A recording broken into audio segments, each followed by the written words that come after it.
So many times when talking to someone who's gone defensive, it's one wrong word and everything shuts down. It's gone south fast. And here's the move that often does it. You see something, you name it. I can tell you're angry. And it does the exact opposite of intended. The person gets more defensive, they lock up. The whole thing escalates because saying you're angry isn't describing the feeling, it's handing them a verdict on who they are. You're speaking to their character. Of course, they defend it. I'm not angry. In this video, I'm going to give you my 4-step process for the first moment of meeting defensiveness. The movement that gives more space to understand what's going on and to keep moving forward. And it all comes down to one shift. Instead of defending against their character, you engage with their situation.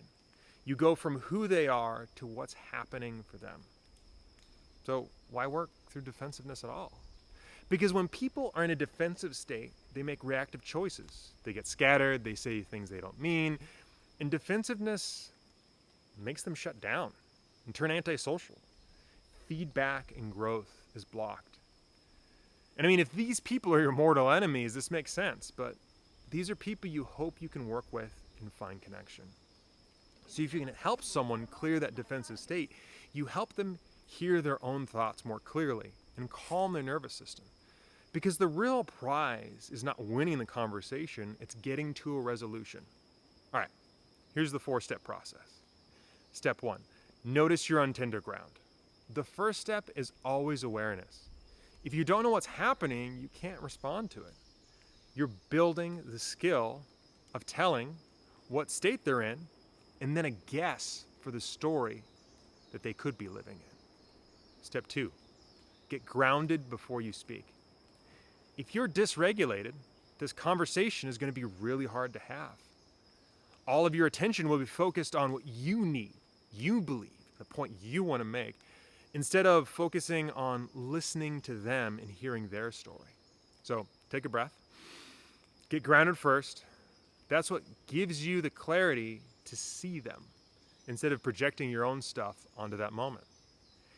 Step 3, name the situation, not the emotion. This is the heart of it.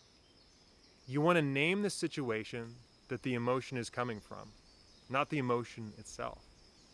And the language stem I use is, it feels like. It feels like this is a tough day. It feels like you didn't get what you were looking for. It feels like what you really care about is under threat. You're naming the story the person is living inside. And once you do that, they can speak to that story instead of having to defend an emotion.